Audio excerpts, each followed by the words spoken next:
Hey there. Is your marketing tech stack keeping up with these evolving trends?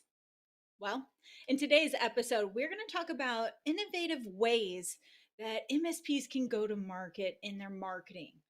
We're also going to talk about best practices because you need to be able to track that success. Also, the integrated marketing solutions that are going to make sure that you are staying ahead of the curve. Stick around, it's going to be a great one.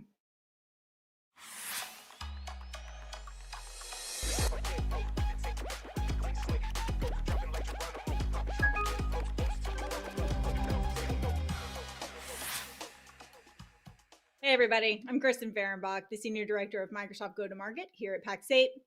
Thank you so much for joining us live. As you know, here on Technically Unraveled, we cover all things Microsoft. We got Azure, modern work, business applications, and of course, cybersecurity. Don't forget, it's not just Technically Unraveled from Pax8 Live. You have the game. You also have Academy Live. So please make sure that you like, share, and subscribe because they've got a ton of content coming your way. Now, there's something new that's happening, and I want to make sure that you know that you can get your Pax8 content wherever you find your podcast. Check out this promo.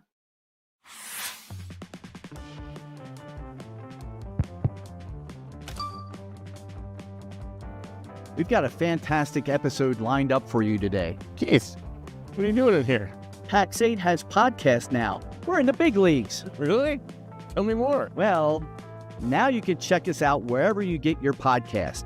Keep an eye out for all the great content from our YouTube channel, like the Result Selling Framework podcast.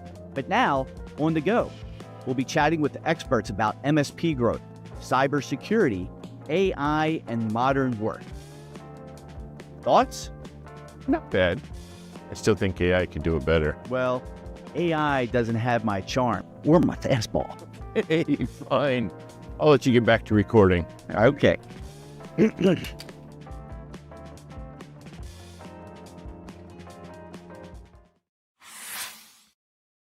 I love it. So make sure you check out our podcast. Really great stuff coming your way from all these different live shows. But today on Technically Unraveled, I am super excited to have Amanda Thompson on today. So let's bring her in. Well, All hi. right. It's great to see you. I'm so glad that you had time today to come and chat. Your first time on the show. So please tell us who you are and what do you do here at Pax8 with us? I'm happy to be here. I'm Amanda Thompson. I lead go-to-market strategy and solutions for America's marketing. So that's just a fancy way of saying I help bridge marketing strategy to sales and business growth across the business. Amazing. And you and I get to work really closely together, which is amazing here at Pax8. But not everybody that might be on the other side of these computers might know you. So I want them to feel like they do before we get started. So do you have a fun fact or something you could share with us? I do. I have a random fun fact. So I grew up, both of my parents worked for large airlines, and my grandfather also worked for large airlines. So one fun fact about me, I know every international airport code out there. So people always say, "Oh, I have one to test. Like, give me Orlando." I'm like, "MCO." Give me Houston, IAH. So when I first met my husband, I would say, "Oh, we're flying from here to there," and I'd speak in these airport codes. He's like, "Why do you know this?" I'm like, "It's a random fun fact that no one asked for." I love it. You know what's funny is my mom worked for the airlines forever, and she also used to do that to me. And she's like, "I'm flying to this acronym," and I'm like, "I is that St. Louis? I don't know. Like, sounds good." So I see where you could get that, but that is a good one. Okay, excellent. We got a lot to cover because I am going to put you on this seat and I want to make sure that we are giving all of this goodness to our partners. So I want to just kind of dive right in because overall, the tech stack is going to continue to evolve. We've seen so many changes in our market, but I think that means that marketing has to continue to evolve with those tech stack changes. So, from your lens, what are just some common things that you might see out there in the wild today? Yeah, I think the technology shift for our MSPs and partners, that has been so rapid, and marketing is also experiencing that seismic shift. I think things that were trendy even a year ago, they are must-haves today. And I think when you start thinking about just what we're hearing, I think there's really three core challenges. I spend a lot of time talking with our partners at our events and different places that I'll show up in the channel, and they always talk to me. And I think the first thing is that we really see generative AI making a big play in the space. I mean, just again, like in technology, AI is really helping marketing to create these hyper personalized experiences. It's also helping us to move kind of beyond this like one size fits all marketing approach. And that really brings us to the second thing. This is probably the one that I talk about the most, which is data.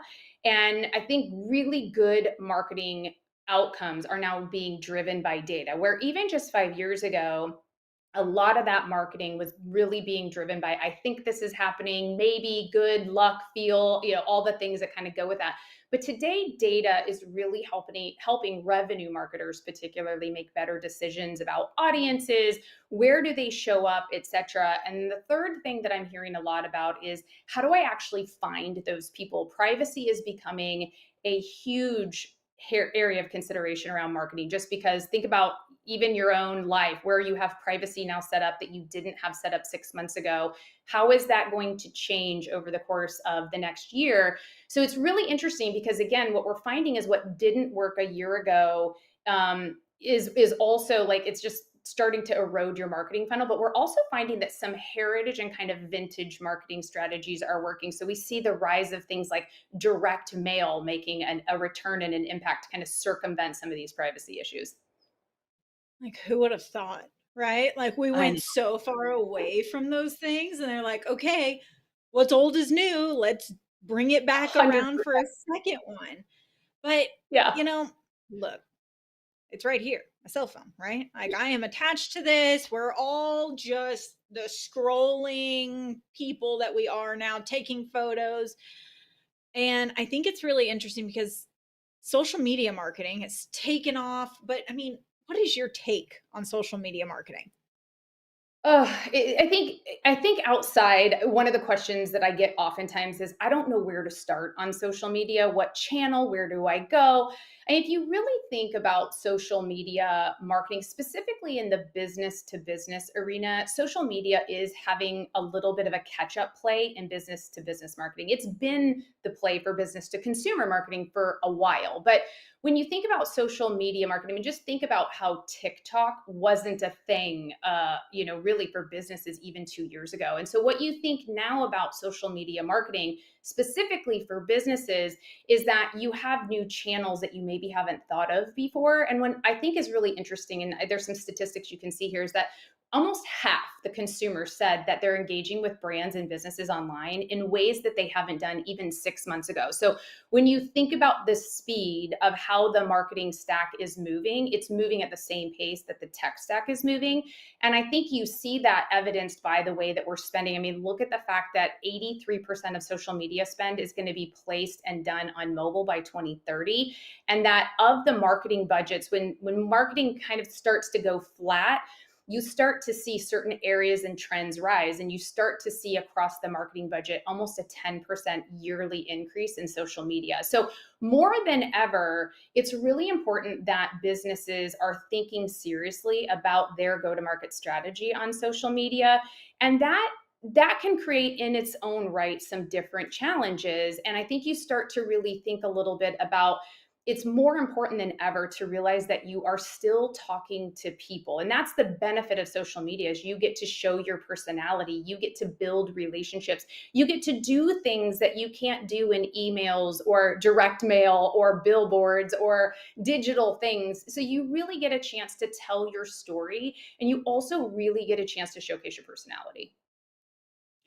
It's just so funny. Like, as you're going through some of these stats and people are ingrained in the brands, this and that. And I mean, I feel like the brands, they have this identity, right? And like, that's what's drawing people in. And I mean, for me, right? Like, man, brands that are like, can make me laugh and they're funny. I'm like, cool. Do I click here? Like, do you see that happening where like they're drawing people in and like all of a sudden now I just love the brand and now I feel like, okay, I have to buy? Is that kind of the motion? Yeah, I mean, I think it's just human psychology. One of the things that marketing can feel overwhelming to business owners, and sometimes when I talk to them, I almost see like this look of relief on their face when I just encourage them to be who they are. Marketing is your chance to let whatever authentic light that you are shine through. If you want your business to be very serious and you almost want to be so serious that it creates like an interesting, like, wow, this is like a black and white, super serious vibe. Or if you want to be that super funny, super silly, you don't really care, like you get the chance to create that story. And when I think about, challenges in the marketing space that people have, where they get stuck is in storytelling, because I think, especially in business to business marketing, they want to be very buttoned up. They want to be very corporate. They want to Yes. not yeah, not be fun. And that storytelling is so important. It's important to your differentiation. And I think that when you know your story, then you can position yourself to be more authentic. I think you move away from this kind of silver bullet marketing of one thing is going to bring all the customers into my business. And I think then that allows you to have more consistency in the way that you show up. And additionally, that consistency, when you start thinking about how you help your partners and your clients, and you start thinking about, I always use an analogy. In fact, when I first started at Pax8, I would tell people, what do you do? And I said, marketing, oftentimes you try to position yourself like Dorothy from The Wizard of Oz. And really, the client is Dorothy, that you're trying to help Dorothy go on the yellow brick road and meet some buddies along the way. You're trying to give them a little bit of, education. You're trying to give them a little bit of heart. You're trying to give them a little bit of courage. Your job in marketing and creating consistency is, you're actually Glinda, the good witch. You're the one like putting Dorothy on that little path. And that's where I think consistency struggles for a lot of businesses, is they try to be Dorothy instead of how they're Sure. guiding and helping. And that ultimately creates good content. And that's one of the things why I love social media and some of the things that are happening, because it allows you to create that engaging content. It allows you to show your personality. And that's what people buy. At the end of the day, people buy from the people they know, like, and trust. Like, that's a euphemism all of us know. That makes sense. And I mean, look, not to be blunt, like, how do we like get out of that flywheel of marketing's too complicated and this and that, and then that's how they kind of just fall flat, and some of it just sucks, right? Like at the end of the day, they put out something and it just doesn't land. And so, I mean, what you're really walking me through is a framework, it sounds like. So, can you tell me a little bit more about that? Because, look, I love you talked about data, and this is how you and I became so close because I was like, you have what? Can you tell me more? So, can you talk to me a little bit more about the framework to lead to success? And then, like, how do we actually measure? Yeah. So one of the things that there's a couple things I would recommend. So when we think a little bit about storytelling, I'm going to showcase a book that if you struggle to tell your story, Building a Story Brand by Donald Miller. It's a must-have book for anybody in business. It will use the Hollywood framework to help you start to differentiate your story. And if you really want to then differentiate your story, I would encourage you to plug into Pax8's result selling framework. If you have not heard of this, it is absolutely an unbelievable. I think it's a must have for all of our MSPs out there, because one of the things I love about result selling framework is that it's built on the art of conversation. It's built on something entirely different. Most sales courses that teach you how to grow your business and sell actually assume that you like to sell and you prioritize selling. What I love about result selling framework is, if you are a salesperson, it will be a great methodology for you to employ in your business. If you are an engineer and you're responsible for service and delivery, it will help you actually uncover opportunities in your client sites through the art of normal, natural conversation that anybody can do. And what I love is that this is available for all Pax8 partners. I love it. And I mean, here's the thing is that there's always these like some simple questions that we can ask, right? That kind of, start to uncover. And it's like, okay, directionally now, look, Elliot, this poor guy on our team, he's global Azure. And they snipped him when he's like, oh, you want to sell Azure? Don't talk about Azure. But I mean, Uh-huh. that's at the basis of it, is like, how do we ask the right questions? And I love that we talked about that framework because it kind of leads you down the path. So now we've got Mhm. the pathway. And I mean, Amanda, we go back and forth on what does a success look like? So in your Yep. mind, which look, I think we both have some high standards in what success looks like. So can you walk me through what that is in your mind? Yeah, I have a running joke because I lead GTM that is measured by leads and money. And it's literally a running joke because what I measure impact on is leads and money. And I think most business owners would measure success by leads and money. What I think is a miss here is that you can't just measure leads and money. That's actually a lag indicator. So that's something that happens after you've done all the other things. So think a little bit about if you've ever gone to a job interview, like getting the job is the leads and money of this equation. But there's things that you have to do to get the job. You have to have the right resume. That's again, am I positioning myself? Am I differentiating myself? How do I look different among other applicants? You have to apply for jobs and you have to apply for a lot of jobs in some cases. You have to get eyeballs to you.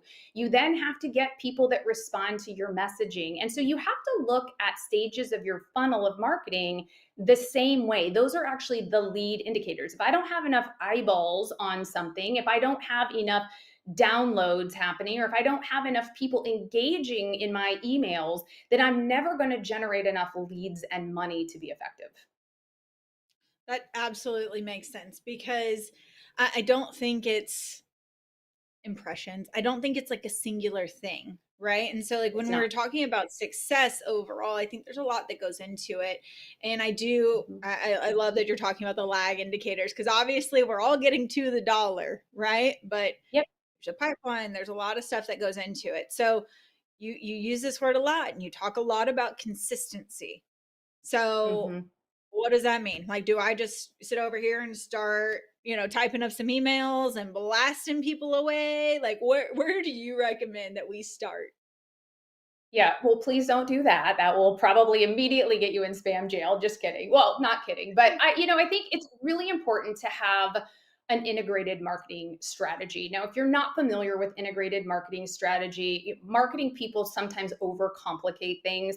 An integrated marketing strategy is just simply something that you do to integrate all of your efforts. Oh, thanks for bringing that up. So again, if you're I not was like, familiar I with was it, like, I think there's something here because I mean, there's there is so much that goes individual. into it that I was like, oh wow, there is a lot. Okay. It's just a fancy way of saying these are all the tactics, these are all the things that you could deploy. Now, this is the overwhelm though. Like if you're watching this and you're a new MSP and you're like, "Oh my goodness, there are so many things on here. What do I actually start with?" There's a couple things that I'm going to encourage you to do. You have to start with where you are in your journey. And I'm going to walk through some areas of what we call the marketing funnel and how to deploy because what tactics you deploy are going to depend on really two main factors. It's going to depend on where you are in your business growth. So, Kristen, the way we approach marketing today is very different than probably when you started here, right? Yeah, Absolutely. exactly. So you can't keep doing the same things. Your marketing has to evolve not only in the same way the external markets are maybe making you move, but it also has to do with your business maturity. So if you're brand new and no one knows who you are, you're going to be investing a lot of your money in top of funnel. You're trying to build awareness. Who are you? Do people know who you are? And this is one of those things where content here is going to be curiosity driven. This is, again, you mentioned it earlier, Kristen, like it's funny, it's engaging, it gets you excited. This is something that all you're looking for here are eyeballs and you're looking for clicks. You're just trying to create content that gets people to say, oh, who is this Pax8 company? Who is this ABC MSP? Like that's what you're thinking about at this stage of the funnel.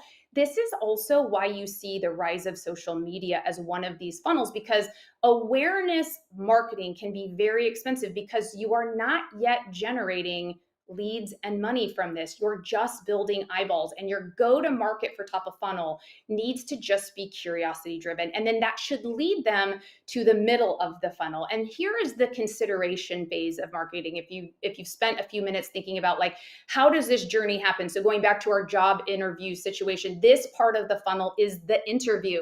So this is really where you are starting to deepen your use case. So you're maybe giving guides, you're giving examples, you're starting to tell people why you should pick me from everybody else that you're looking out there. And so this is just a chance to, again, deepen that trust. And so your content strategy is very different. Again, also why I like social media, because social media gives you a big top of funnel. And if you do it right with things like lead magnets and things like that, that push people into the middle of the funnel, you now get to start seeing who's in that middle of the funnel.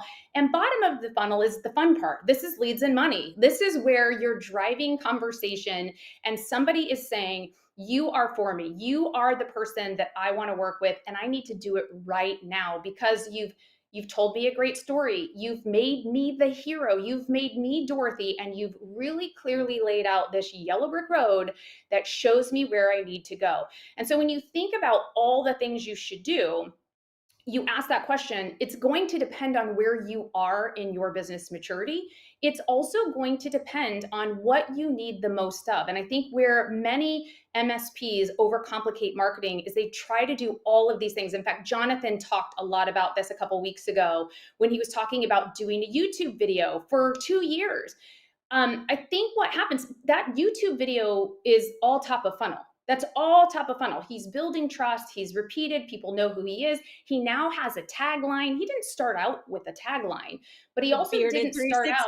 365 guy. Yeah. Like Yeah, all of a sudden yeah. now, like he walks around. I was walking with him and somebody was pointing and I was like, oh, people know you. Okay. Okay. So this is all making sense. So you're building that awareness the same way that he talked about a few weeks ago.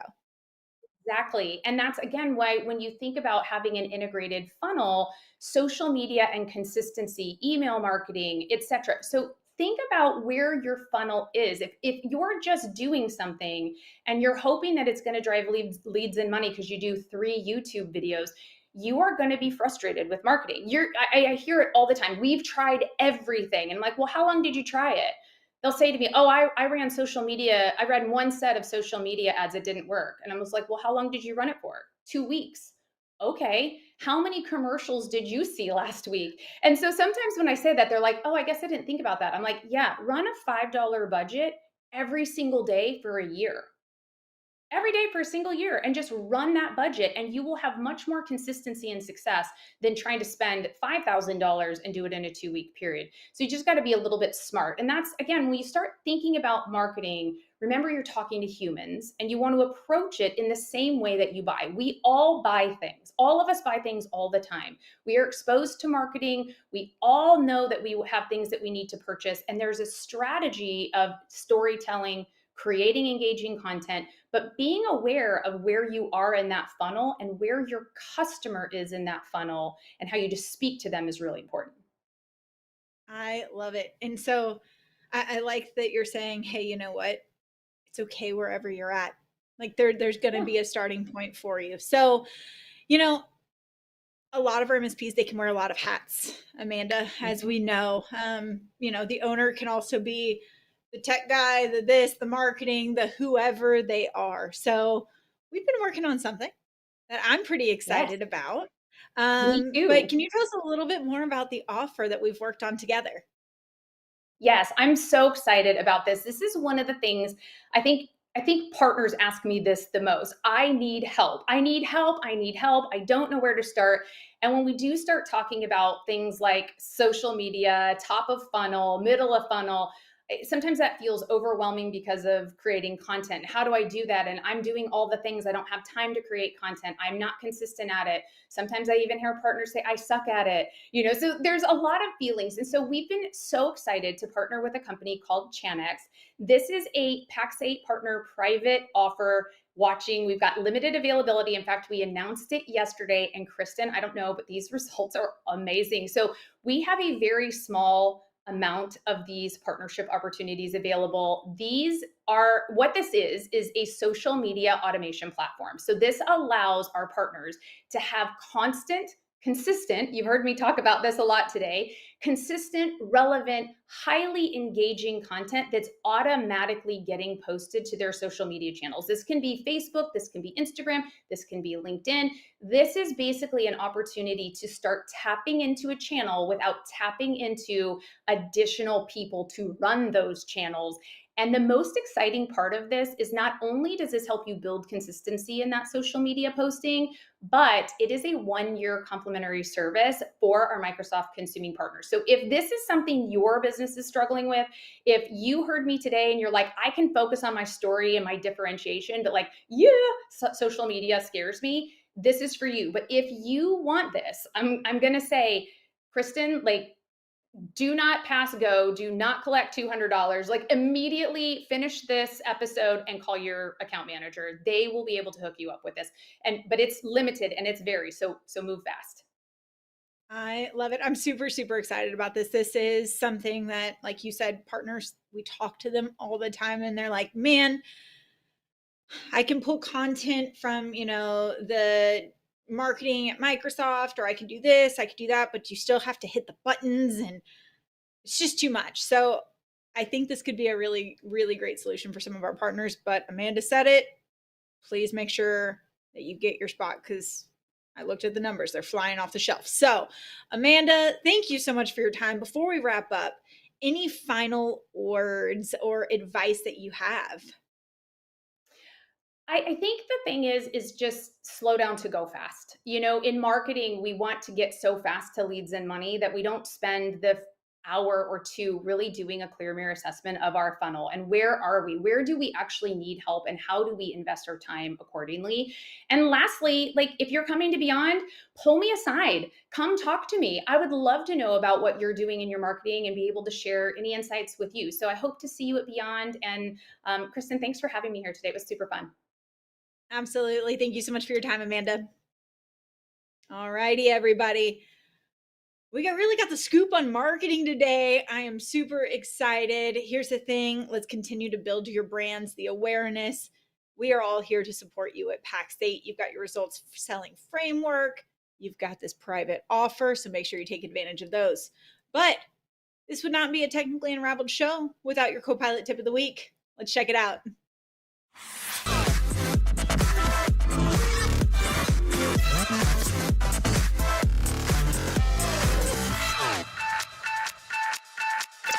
Planning a week of healthy eating and not sure where to start? Say hello to your new meal planning sidekick, Copilot.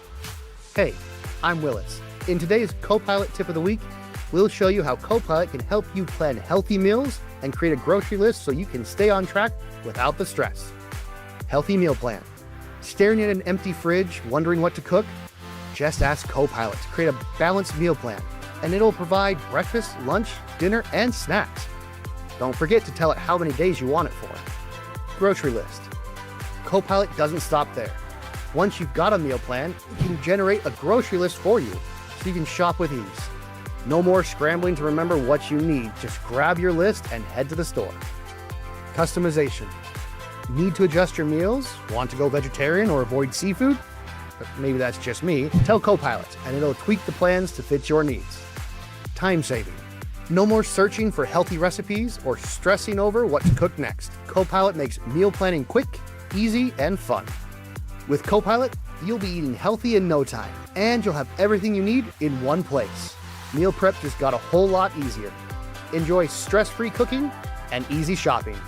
See you next time.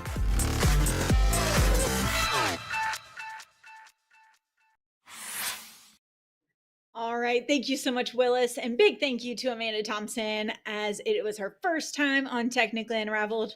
hoping not her last. Make sure that you like, share, and subscribe because you aren't going to want to miss this next episode. We've got Britton coming back in because there is a new SKU that is available as an add-on to Business Premium. Make sure you check it out because we're going to dive into it. We'll see you there.